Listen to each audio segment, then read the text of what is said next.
Deputado. Um momentinho, doutor Fábio Brito, com a palavra, por favor, advogado da Aspra. Pessoal, bom dia a todos. Quem não me conhece, eu sou o vice-presidente aí da Aspra, cujo Prisco é o coordenador geral. Queria agradecer aí ao deputado Tadeu Fernandes pela iniciativa. Parece até que nós estávamos adivinhando que isso iria acontecer. Porque desde o ano passado, eu conversava com o deputado Tadeu e nós tratávamos justamente a respeito dessa questão dos crimes contra a segurança nacional. Para quem não sabe, essa lei de crimes contra a segurança nacional foi criada em 1983, no auge da ditadura militar. Então, a nossa Constituição, o espírito garantista ideológico do Constituinte originário, não foi esse dos anos de chumbo de 1983, quando foi publicada essa LSN, que é a Lei de Segurança Nacional, que na minha concepção deveria se chamar Lei Sem Noção. Lei Sem Noção, porque a Lei de Segurança Nacional, ela presume que Prisco, juntamente com os demais policiais, tentaram destituir o governador do Estado, tentaram destituir o presidente da Assembleia Legislativa, Marcelo Nilo, tentaram destituir a presidência da República, tentaram facilitar a entrada de tropas internacionais no território baiano. Isso é uma mentira. A motivação, todo mundo sabe que foi por melhorias de condições de trabalho, e salariais, todo mundo sabe. Então, isso foi uma montagem aí do sistema, para piorar a condição dos policiais, porque eles sabem que o Código Penal Militar e a Lei de Segurança Nacional, eles, como bem falou, frisou aí o deputado Tadeu, eles têm são disposições draconianas, enquanto você tem o Código Penal, para vocês terem ideia, o Código Penal brasileiro, ele já passou por diversas emendas, diversas reformas, e a gente tem avançado dentro do contexto social. E muitos avanços foram conquistados, Pasmem os senhores, que até um dia desse existia o crime de adultério. Isso foi reformulado e tal, hoje não mais existe, Outras disposições do Código Penal, todas essas disposições elas foram simplesmente revogadas pelo avanço da própria sociedade. Enquanto isso, o Código Penal Militar, ele continua lá parado, sem nenhuma alteração. Pasmem os senhores, que ainda existe a pena de morte no Brasil, para quem não sabe, e essa pena de morte é para os militares. Se fosse em tempo de guerra, por isso já estaria fuzilado no paredão aí. Nós todos estaríamos, aliás. Então, nós vivemos. Então, imagine que eu li de um relatório, que está em segredo de justiça, mas vou aqui falar, que um promotor militar, ele disse que os policiais militares não poderiam se reunir para tratar de salário, de forma alguma. Um promotor militar, ele teceu considerações dizendo que as associações, elas devem existir e permanecer para fins exclusivamente lúdicos, diversão, cachaça, lazer, não sei. E a associação que se reúne para tratar de melhoria salarial, de carreira, era crime de conspiração. Quem quiser ler o Código Penal Militar, se quiser à vontade para ver quantos anos a pena de um crime de conspiração. Fique bem à vontade. 3 a 5 anos. Pois é. Então, o promotor de justiça não está errado, não. Não está errado, não. Infelizmente, ele está ali como órgão acusador para cumprir o que prediz a lei, o que pressupõe a lei. Nós, enquanto cidadãos, é que temos que correr para reformular, para trazer essa legislação para o real contexto histórico-social de mudanças, Não é possível, como bem falou ali o capitão Luciano, que a Polícia Federal faça greve e tal e seja legítimo, que o policial civil faça greve e seja legítimo. E o policial militar, ele fica refém de uma legislação draconiana, a legislação castrense, que lhe castra.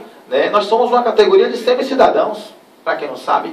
Nós, policiais militares, somos uma categoria de semi-cidadãos. Doutor Fábio, hoje se combate a homofobia no Brasil inteiro, não é verdade? E no Código Penal Militar está lá como crime, a pederastia.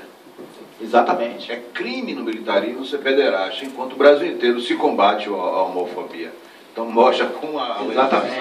A simples crítica ao governador do Estado é crime militar. Eu já respondi ação penal militar, porque fiz críticas ao governador do Estado. Já respondi, graças a Deus, consegui trancar essa ação penal através de um habeas corpus de minha autoria e graças a Deus os desembargadores entenderam, entenderam que a lei de anistia estava em vigor, em vigência, enquanto não fosse declarada a sua inconstitucionalidade. Então você tem coisas absurdas, fiquem bem à vontade para ler o Código Penal Militar e para perceberem que a simples publicação num blog a simples publicação no site, o simples fato de a gente estar aqui reunido, dando declarações contra o governo, se constitui crime militar. Então, a gente fica sobre a égide da espada. Você, como bem falou ontem o professor doutor Albergaria, você quando oprime a classe, você quando coloca ela contra a parede, no momento ela vai explodir.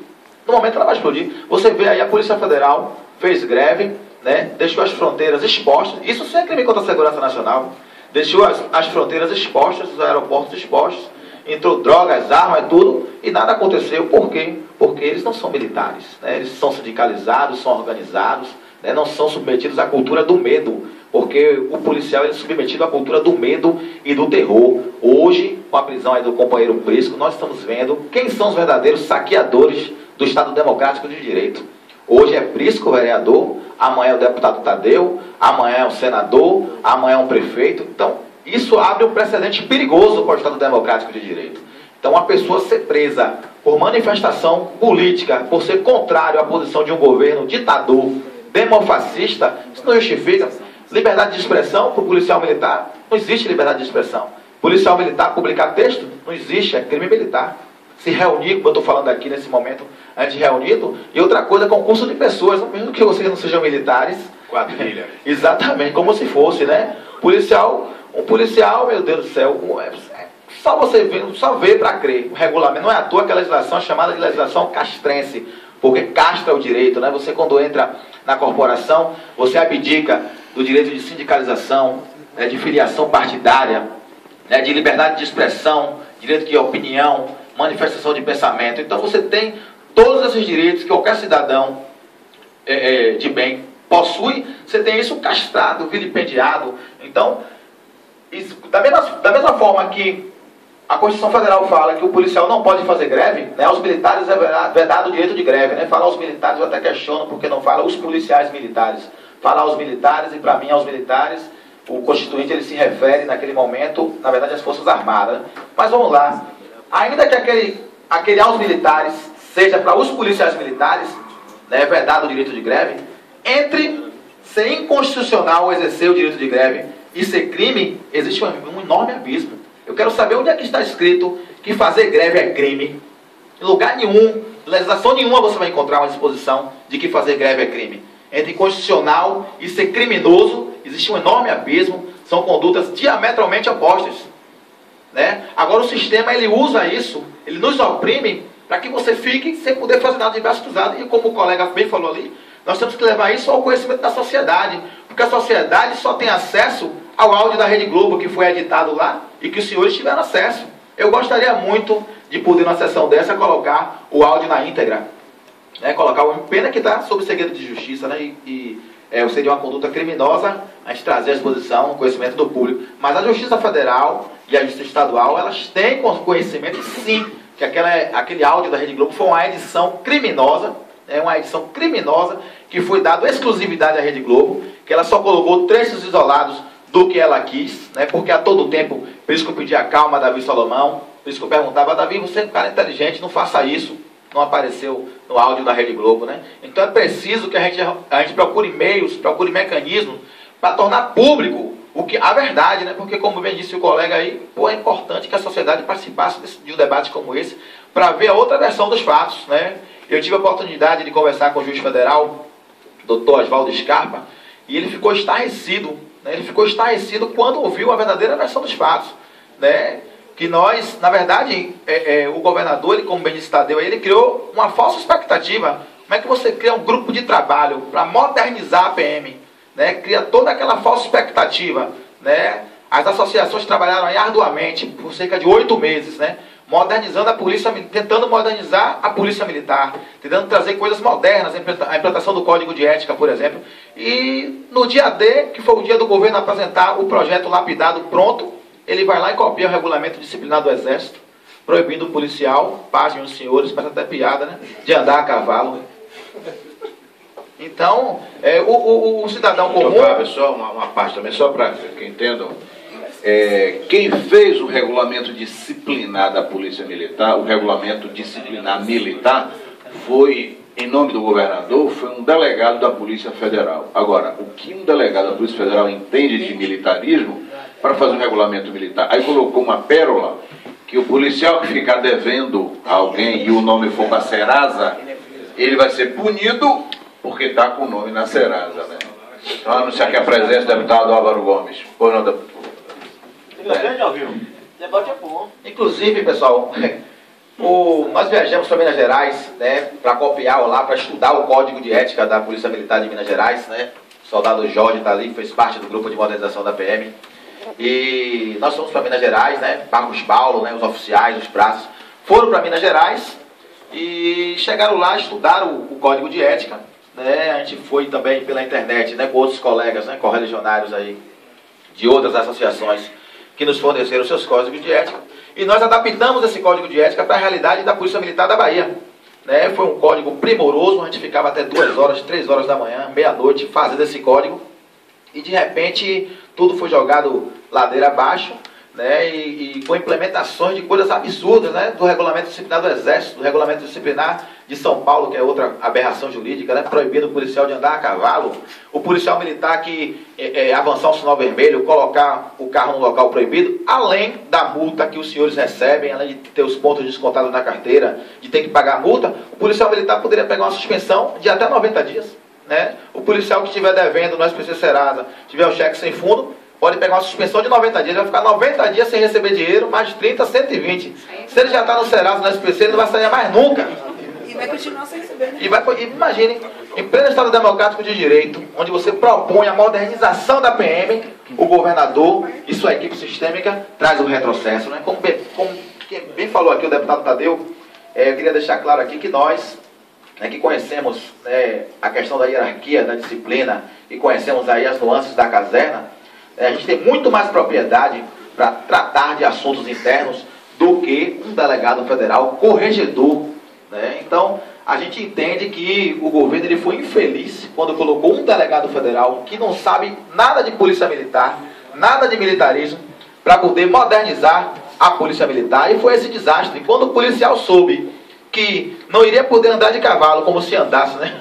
Não iria poder andar de cavalo, que se fosse com SPC Serasa, poderia ficar até 120 dias sem receber seu salário, né? Questões de multa de trânsito, o cara querer promover o totalitarismo, o absolutismo, em pleno século XXI, em pleno Estado Democrático de Direito, não adiantou as associações irem lá para frente, de 15 mil homens, pessoal, não queremos greve, esse não é o momento. Essas foram as palavras de Prisco, paz, meus senhores, né? Essas foram as palavras das entidades que lideraram essa mediação, lideraram o movimento.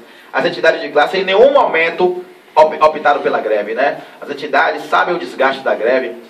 Teve greve em 81, 91, 2001, 2009, 2012, 2014. E a gente sabe o desgaste que é para as entidades de classe, que hoje estão todas bloqueadas, né? As entidades que fazem um trabalho social brilhante, junto aos veteranos, aos aposentados, né? Aos pensionistas, às viúvas, né? Está aqui o presidente Jackson, da Associação aí de Sargentos, Subtenentes e Oficiais, né? Que faz um trabalho brilhante com os veteranos, o Café dos Veteranos, a associação, uma das mais antigas, juntamente com a PPM, aí, a Associação de Braços da Polícia Militar, que hoje tiveram seus bens bloqueados, suas contas correntes bloqueadas, que tem uma extensa folha de pagamento, né, que são geradores de emprego. Imagine agora, no final do mês, as associações não vão poder pagar seus funcionários, porque um governo que se diz democrático, que liderou lutas sangrentas na época da ditadura militar, para que hoje nós chegamos à democracia, está se valendo dos mesmos expedientes que foram usados pelos generais, pelos coronéis, né, na época da ditadura, ou pior, como diz o colega. Como é que você trava uma entidade de classe contra a lei, né? A lei fala que as entidades elas só podem ser dissolvidas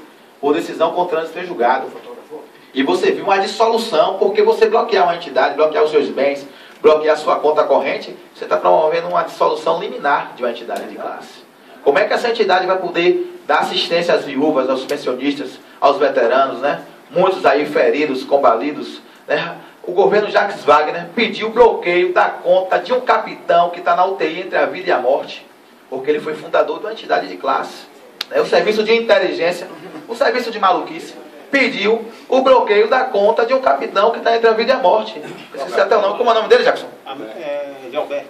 Zé Alberto, pronto, capitão da reserva, reformado, entre a vida e a morte na UTI, com salário bloqueado, porque o serviço de inteligência assim quis, né? E infelizmente o Poder Judiciário, ele atira primeiro, pergunta depois, né? O Poder Judiciário determinou as medidas constritivas, né? Sim, bloqueou os bens, automóveis, imóveis, conta corrente, bloqueou tudo. As associações não sabem como é que vão pagar o aluguel da sua sede, por exemplo. A Astra, para quem não sabe, não tem sede própria, é alugado, né? Você tem aí recepcionistas, secretárias, advogados, pessoal que faz a limpeza, né? Você tem contas de água, de energia, a um custo altíssimo. Você tem várias regionais espalhadas na Bahia e esse pessoal está com a mão na cabeça porque não sabe como é que vai fazer para pagar o seu custo fixo, né? Como é que vai fazer para pagar os advogados das entidades? O advogado, sem receber o dinheiro dele, não vai trabalhar, não vai ele dar o máximo dele. Então as entidades vão à extinção, estão fadadas ao fracasso, à extinção, à dissolução. O processo está lá em Brasília. Até para você se locomover, para chegar em Brasília, para tentar diligenciar o desbloqueio de uma entidade dessa, tem um custo caríssimo. Uma passagem de avião para Brasília chega a R$1.000.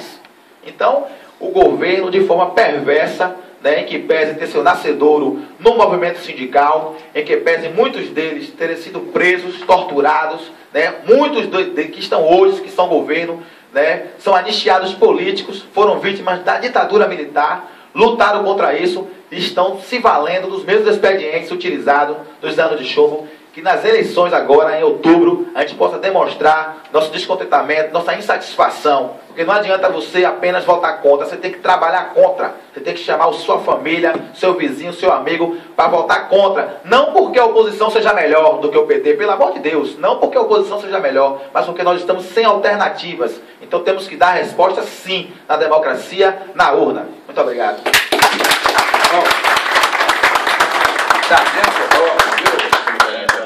Bom dia a todos. Sou vice-presidente da Associação